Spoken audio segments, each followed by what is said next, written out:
Welcome to the Modern Homesteading Podcast.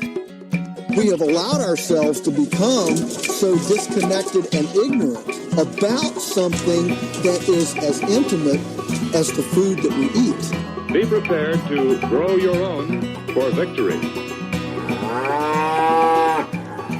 God said, I need somebody strong enough to clear trees and heave bales, yet gentle enough to yean lambs and wean pigs and tend the pink-foamed pullets who will stop his mower for an hour to splint the broken leg of a meadowlark. So God made a farmer. Well, hello there, and welcome to the Modern Homesteading Podcast. I'm your host, Harold Thornbrough, and this is episode 106. It is September 30th, 2018, and today we're going to talk about how to grow and have fresh lettuce all year long. It's great to grow your own food, harvest that food, and then in some form or another preserve that food, make it available year-round.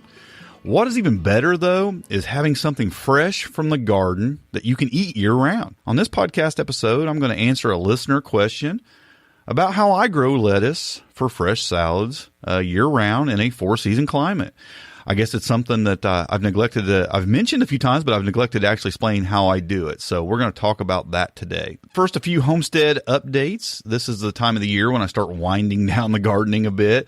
Some things are getting cut down and not replaced. Some things we're replanting and, having the fall garden going and got a few things going. But in other places, we're just getting the soil prep for next year instead. So there's a lot of that going on. I've actually made a decision that we're actually downsizing the garden a little bit this year. I'm actually, as I'm pulling stuff, I'm going to be removing 2 raised beds to make room for a swing set for the grandkids. And you know what? I'm okay with that. Every year I've been trying to expand my garden, and take every little space and just grow food in it. And that has been great. But, priorities change a little bit, and I got a couple young grandkids that are here a lot and they need a place to play, and I have a really nice area right off my back deck where I have a couple raised beds right there.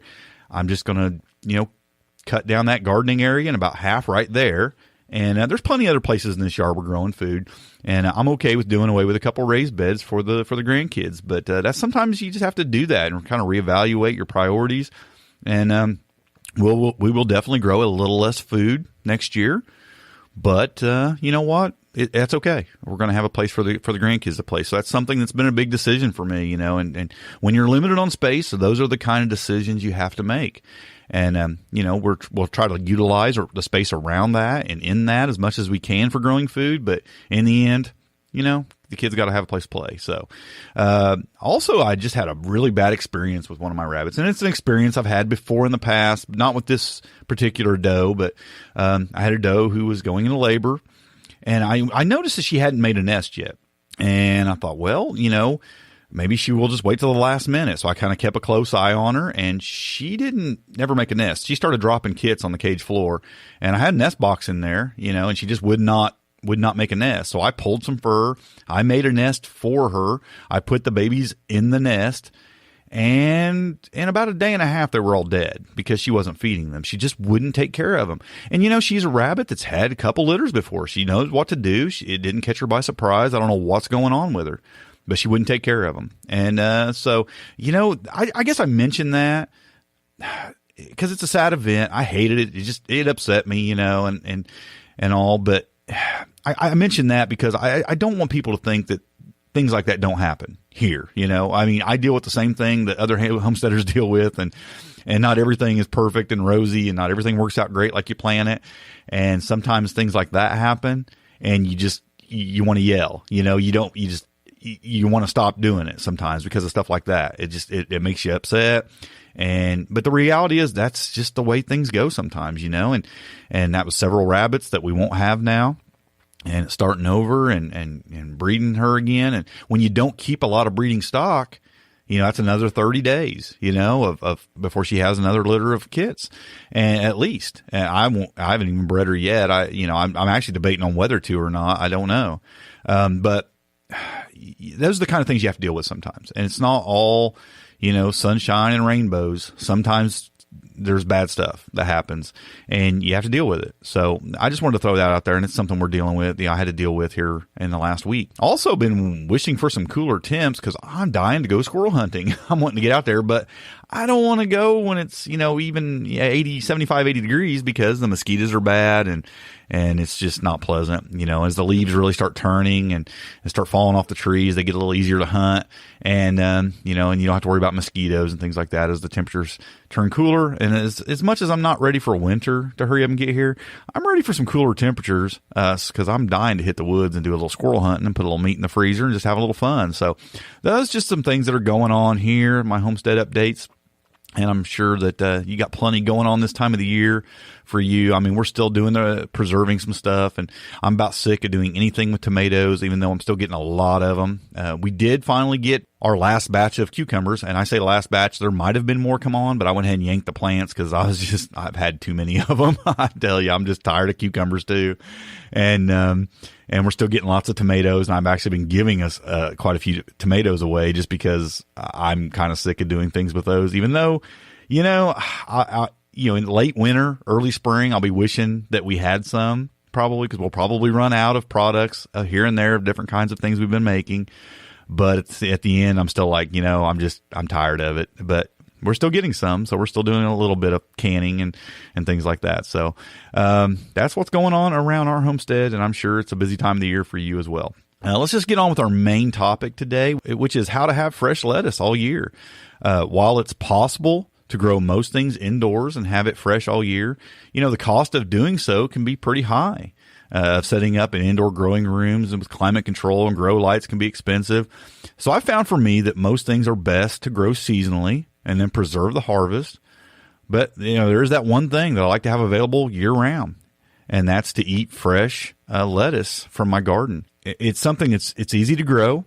It doesn't have as many needs as most plants do, especially for indoor growing or greenhouse growing. And there's just really something special about making a salad from fresh lettuce in January in Indiana, where I live. It's something that's great about that, being able to make that. So I've mentioned a few times on the podcast that I do this, but I guess I've never went into much detail about how I do it. And it sparked a question in our Homestead Front Porch Facebook group that I said I would answer on the podcast. Now, this was a few weeks ago, and I've been kind of slow putting out podcasts lately, so you probably noticed that. But I did promise that I would answer this in a podcast, so I wanted to. Ronnie asked, you mentioned in a podcast that you grow salad year-round. Would you care to go in depth on your process, or maybe if you were going to start from scratch? I'd love more details. I have a sunroom that I could set up 3 or 4 tables in and keep it semi-climate controlled.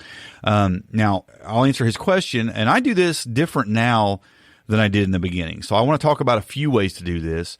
And I think most people think growing lettuce in the wintertime is the biggest challenge. But for me, it's been growing in the heat of summer that's the bigger challenge. So I want to talk about that first. And I know that's not really what you were wanting to know about, Ronnie, is growing it in the summer.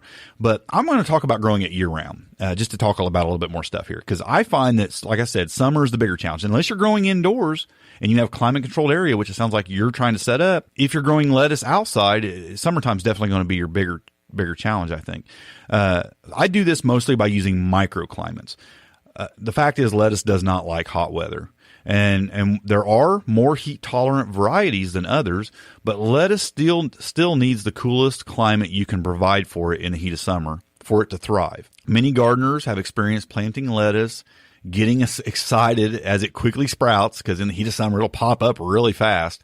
It begins to form those delicious little leaves, only to see it bolt and turn bitter as it goes to seed before you can even harvest anything. I mean, it'll just shoot out a bolt right away, and it'll start going to seed, and then it turns bitter and you can't eat it. So, I mean, that's the reality of trying to grow lettuce in the summertime. But in my yard, I live in Indiana. I have a 4-season climate, but it still gets really hot here in the summer. And we're talking like 90s, even reaching 100 at times. In my yard, I created this perfect spot over in the corner, and it's just for growing lettuce in the heat of summer. This location only gets about 3 hours of direct full sun in the late morning, and it gets about 3 hours of dappled sunlight afterwards in midsummer because of some trees and stuff that are like there. It keeps the area several degrees cooler than other parts of my yard. That's just a fact. And it provides the minimum amount of sunlight lettuce needs to thrive, and it completely blocks the hot late afternoon sun. That way I'm able to have lettuce in the summertime in this spot. It provides for me a reasonable amount of time before it bolts. It still bolts quicker than it would in the spring and the fall, but I get to enjoy a lot of the leaves from it before it does that. So it does pretty well there. So what do I do there? I just keep a constant rotation because it bolts, a couple weeks quicker than it would in the spring and the fall. I rotate it. I start a couple rows, and then I wait a couple weeks, and then I start a couple more rows. About every 2 to 3 weeks, I start a couple more rows. And they're not long rows. They're like, 5 foot. This bed's about 5 foot long. So I have about 10 foot of lettuce that I start usually about every 3 weeks in the summer. I start another a row or two. And I keep 5. It holds about 5 rows at a time. So as one row starts to bolt, another is just reaching its peak of goodness, so I kind of have this constant rotation in that spot, of lettuce throughout the summer, and it works really, really well. I've also planted a variety of lettuces there. I break those rows up into, like 3 different kinds of lettuces. And these are more heat tolerant varieties that I've found. My absolute favorite lettuce is romaine. And the variety I found of the romaine lettuce that does best in the heat is called Paris Island. Actually, this lettuce can handle quite a bit of sunlight and heat, and it actually grows a little slow in my microclimate area. So I actually have it out in full sun. I actually have it out here in a full sun area right beside my sidewalk, and it does pretty well. I'm able to harvest from it for a few weeks before it bolts. So it does pretty well. Another variety I enjoy and it's a Bib variety, called Butter Crunch, and most gardeners know about Butter Crunch. It's kind of a gardener's favorite, and it's a really good year-round variety that you can grow. It does really well back in my microclimate area. There's only one other that does better than that, and that's a leaf variety and it's actually my least favorite lettuce. And it's called Black Seeded Simpson. And the question surely will arise, well, if it's your least favorite of the 3, why do I grow it mostly? Because it's mostly what I grow. And that's because it's the easiest, quickest, and most climate tolerant of the 3. And when I say it's my least favorite, I like it. I don't like it as well as the other 2. But I like it. And because it's, so easy to grow, and because it grows so fast, and because it's so climate tolerant, it's a sacrifice I'm willing to make. So it's okay. It's decent. It's a good lettuce. And I find that, I want to mention this too. If you harvest your lettuce in the morning in the late summer, it provides the best taste. If you wait till the afternoon, the texture isn't as good. It doesn't preserve as well. It gets a sappy, stuff in the stems, even up into the leaf. And it just isn't as good. So if you'll pick your lettuce early, like I'm talking like crack of daylight early, that's when it's going to be the most crisp, cool, and bursting with moisture. And it's going to preserve better. It's going to stay better longer in your kitchen. And it's going to taste the best. So I pick my lettuce early in the morning. Really, it's usually still dark in the summertime when I'm picking the lettuce. I usually go out and feed the animals, and I'll grab a big old bowl of lettuce and bring it in the house before I leave for work in the mornings. That's what I do. And it's when it's going to taste best. If I wait till after I got home from work in the late evening and it's hot outside and it's just that lettuce is not going to be very good, and it's not going to hold up very well. Yeah, you can throw it in the fridge and the texture will kind of come back a little bit, but it just won't be the same. So I pick it early in the morning. So that's how I grow it in the summertime. I have a microclimate area that I have set up especially for growing lettuce. I pick specific varieties, and I'm pretty strategic about the rotation of it and what I'm growing. So if you're going to grow lettuce in the summertime, that's what you're going to have to do probably. Let's talk about growing lettuce in the winter because, well, that's what Ronnie wants to know about. I've actually changed the way I do this. This is where my methods have changed. I used to grow my lettuce in the house under grow lights. I had it set up into my basement actually. And now I grow my lettuce in my greenhouse. Both methods have their struggles. Both work. So I'll go over both of these methods and let you decide which one will work best for you. Let's talk first about setting up an indoor grow bed with grow lights. Now, I covered this a little bit, a long time ago. I think it was man, I don't even know. It was early, like back in the first, like maybe the teens episodes, like way back. And I actually put a link in the show notes for that episode. It was called "What Lights Should I Use for My Indoor Garden?" I don't even have an episode number for you because I didn't even number my episodes back then. So I'm not even sure what episode number it would be, but the title is "What Lights Should I Use for My Indoor Garden?" And I talk about setting up lights, but I actually talked about a little bit of about my setup.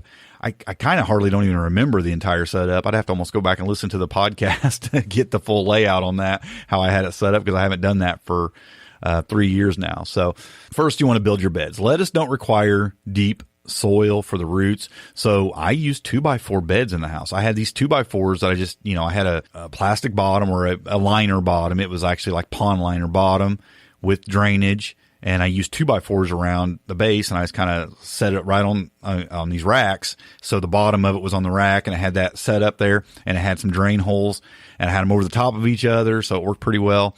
But 2x4s were my sides, so the soil was not quite 4 inches deep, almost 4 inches deep for the soil. And then you have to choose the right soil. Now you might think, well, you just drag some soil in from your garden beds, right? And put in these. You don't want to do that. I made this mistake with some potted plants before. You don't want to do this. You will invite a serious aphid problem into your indoor grow beds. You're providing a perfect climate and protection for aphids. In other words, there's no predators to get rid of them, and the temperatures are prime, and you will have a serious aphid problem if you bring soil in from your outside grow beds, more than likely, almost guaranteed. You'll want to use a decent quality potting soil. This is going to provide your lettuce with the nutrients it needs, and you won't have the issues with the pests, like I mentioned, like with aphids. Temperature control. Lettuce will grow okay in temperatures between 60 and 80 degrees, but I find it does better on the lower end of that spectrum.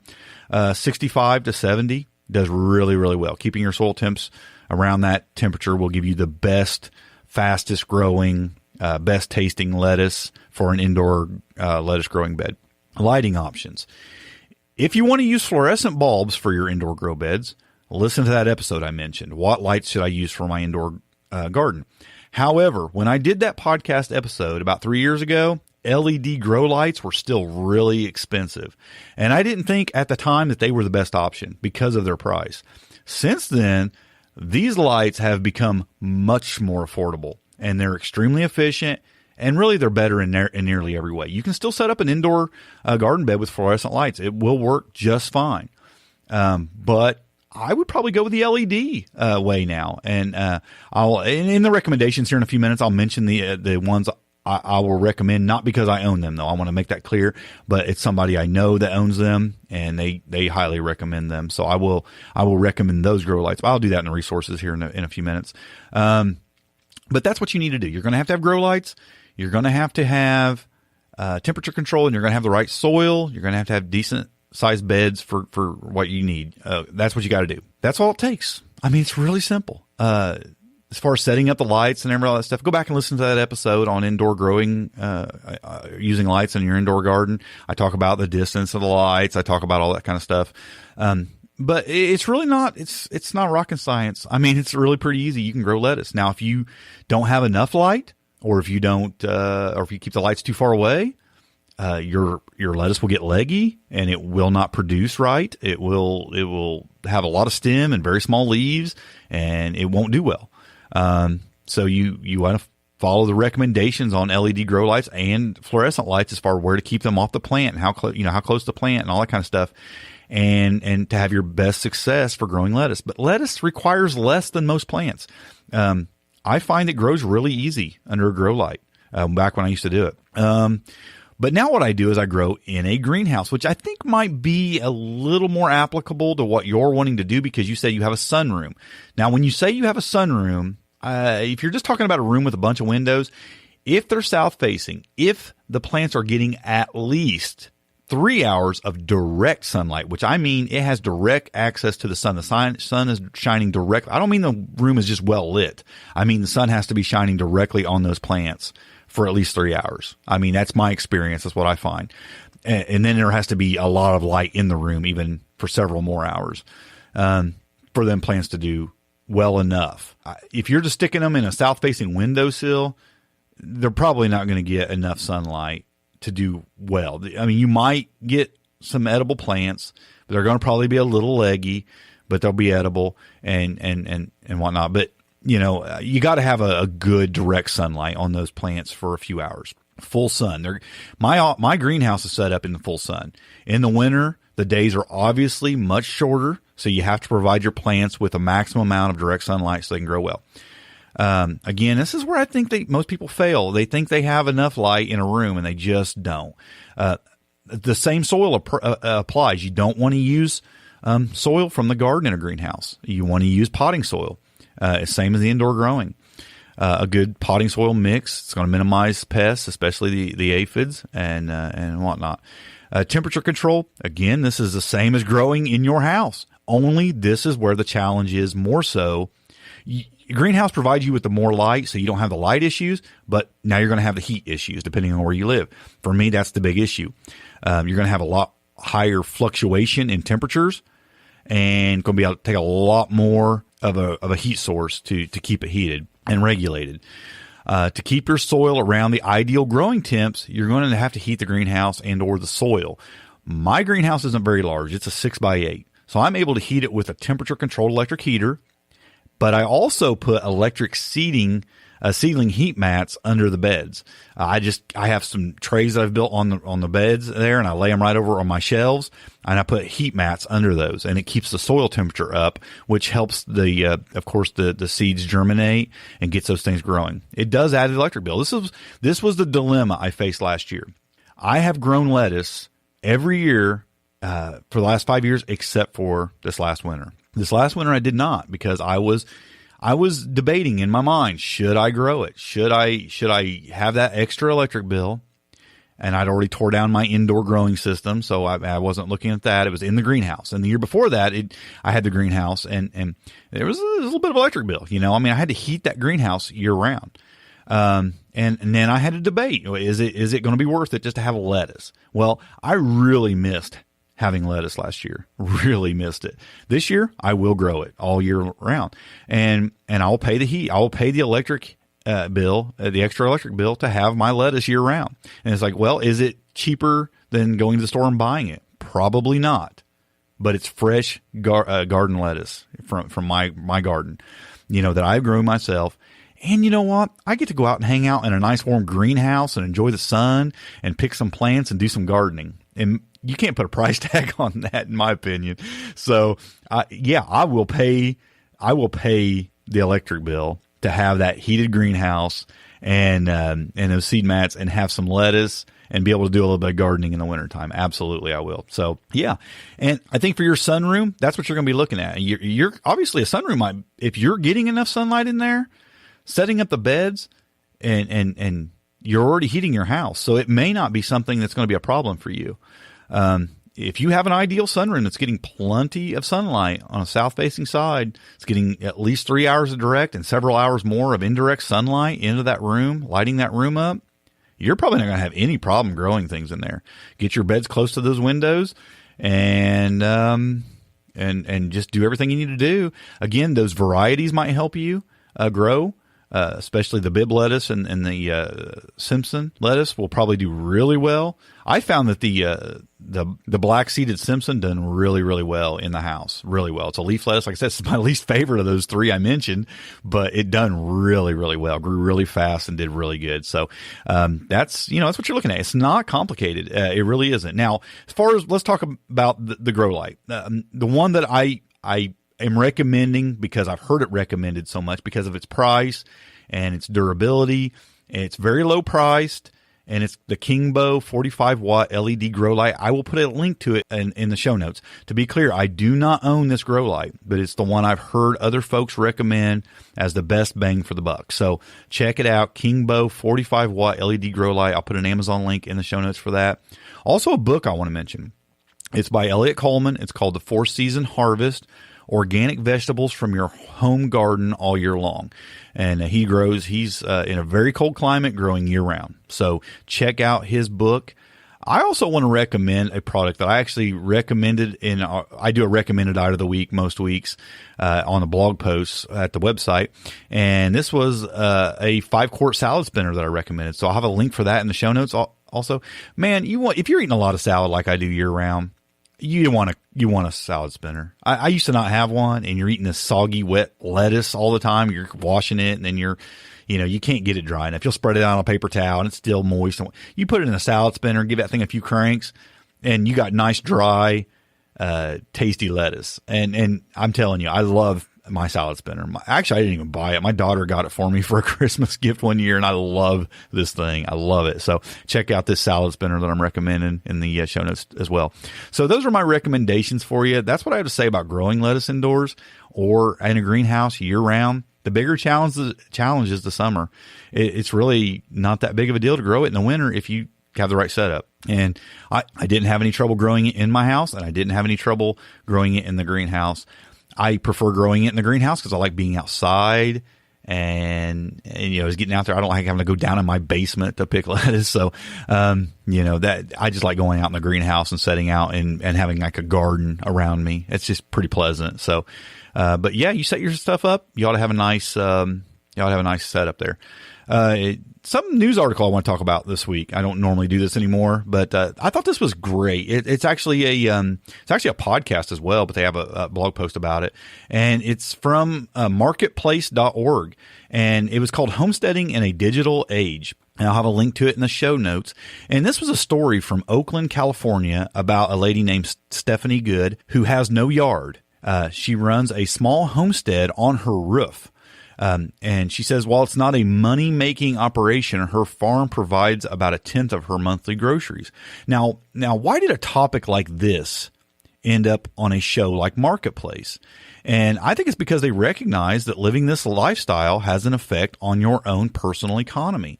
And we find out on that show that this lady, who is an IT design freelancer, not only grows food on her rooftop, but also raises chickens there for eggs. She then takes many of the eggs and trades for other things she needs, like goat's milk. And some points of interest I think we can gather from this article and podcast is even folks in a high-tech industry living in a city, embracing a digital age, see the importance of growing some food. And I think we can all learn from that a little bit. And I also think something you really get from that is you don't need a bunch of land to grow some of your own food. This lady's doing it on a rooftop in the city, raising chickens and growing a few things. That is awesome. I mean, it's so awesome that something like marketplace.org picked up on it, who deal with, economic issues. And also something I think we get a value from that is that bartering is a great way to supply other needs for your homestead. Just because you're not growing it or you're not raising it doesn't mean you can't get it for your homestead through barter. Take the things that you are doing and barter them for what she's doing. She's getting goat's milk, bartering for goat's milk on her property. From eggs. And I think that's awesome. So it's something worth listening to. It's only like a 3-minute podcast or something like that. It's a real short article. Check it out if you want. But I love seeing things like that make it in kind of the regular news, in the things that aren't directly homestead related, because it opens up some eyes to the importance of this lifestyle. And it doesn't have to be your all in all, but it can be a small part of your life that provides you with some healthy food and some what this podcast recognizes as some economic stability in your life as well, by getting some of your needs met through something other than just paying for it, through growing it and bartering for it. So I thought it was interesting. It's short, simple, but again, I thought it was a little bit fascinating just because it's something different. An IT design freelancer growing food on her roof, and raising chickens on her roof. Pretty awesome, I think. So check that out. This week on the Homestead Life segment, the segment where I share something that's better in my life because of homesteading. And on this episode, I'll talk about the discovery of new recipes. It's funny how when you grow a bunch of something that you think you really, really like to eat, like tomatoes, for example, you get tired of eating it, or at least eating it in the same old way. So you find yourself talking to other gardeners and homesteaders, or searching the internet looking for other ways to prepare whatever it is you have grown or raised. And this leads to some pretty amazing discoveries of great recipes. And it's turned into one of the things I really enjoy about homesteading, is that before homesteading, we ate like the same 20 meals in rotation. I mean, we just had the same things over and over. Well, let's have this. We'd sit down and do a grocery list and we just buy the same old things, and we make the same old things over and over and over and over. But as a homesteader, you're growing a lot of the same things. So you look for all these new and unique recipes. And I have discovered some great stuff, over the last couple of years, especially as we've really started diving into trying some new things. And it really just opens you up to a whole new world of better flavors and unique cooking techniques and just a whole new and better way of eating. And, that's something I've really, really enjoyed about homesteading, and it's made my life a whole lot better because of it. So get out there and try some new recipes for whatever it is you're growing. Search the internet, ask other homesteaders, jump in our Front Porch Facebook group and ask other folks what they would do with that product, like cucumbers or tomatoes, something that just the ordinary things, and you'll find all kinds of great recipes out there that are worth trying, and many of them you're going to really, really enjoy. So get out there and try something new and enjoy the discovery and the process as much as the taste. So that's something I really enjoy. If you want to submit a question for the podcast, and you know what, folks, I know you've been submitting a ton of questions, and I haven't been getting to very many of them here lately. We've been kind of slow.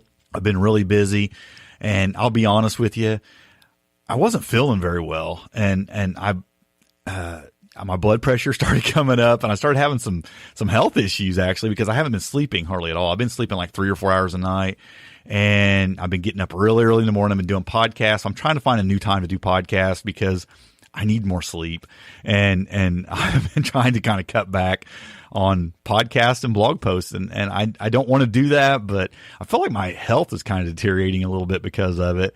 And so I've been slowing down on the podcast going out, and the blog post going out, and my interaction in the groups and stuff. So I'm sorry about that, but it's all about priorities, folks. And if I'm not healthy, I'm not going to do anything. So be a little patient with me for a while. It's been a busy time of the year, and with all the preserving and getting things ready for wintertime and just work schedules and things, I'm definitely doing a little less right now. And I guess I just say all that to say this: you can still send in your questions. You can send them in to ask@smalltownhomestead.com, or you can call or text in your questions to our voicemail at 765-203-1949. You can submit those questions as often as you like. Yes, I'm not getting to them as quick. That doesn't mean I won't get to them. They're in my email or my text service. I will get to them maybe later, or maybe some not at all. But if you have a great question, I would love to answer it. I just may not be able to answer them in a timely fashion. But you can go ahead and send them, and it just may be weeks or months before they get answered. But if it's a great question that you'd like to hear on a future podcast, feel free to send it in. I know I may not get to it in a timely fashion, but please send them in. I do have a bunch that I haven't gotten to yet. So there's some, on the list that are going to be coming out. So I just wanted to, kind of apologize, kind of explain it, but I also still want to encourage you to submit your questions. This podcast is made possible by those who join our Homestead Forum membership community. So you can learn more about that at thehomesteadforum.com. The show notes for this episode can be found at smalltownhomestead.com/106. Thank you guys for listening and being patient with me, and I hope you enjoyed this podcast. And until next time, happy homesteading, and God bless. Thanks for listening. To see the show notes for this podcast or listen to other podcast episodes, go to smalltownhomestead.com. There you can also read our blog, connect with us on Facebook, Twitter, and Google+, and take advantage of the many resources we make available to help you along in your homesteading journey. Please share this podcast and help us to carry out our mission of helping others to homestead today for a better tomorrow.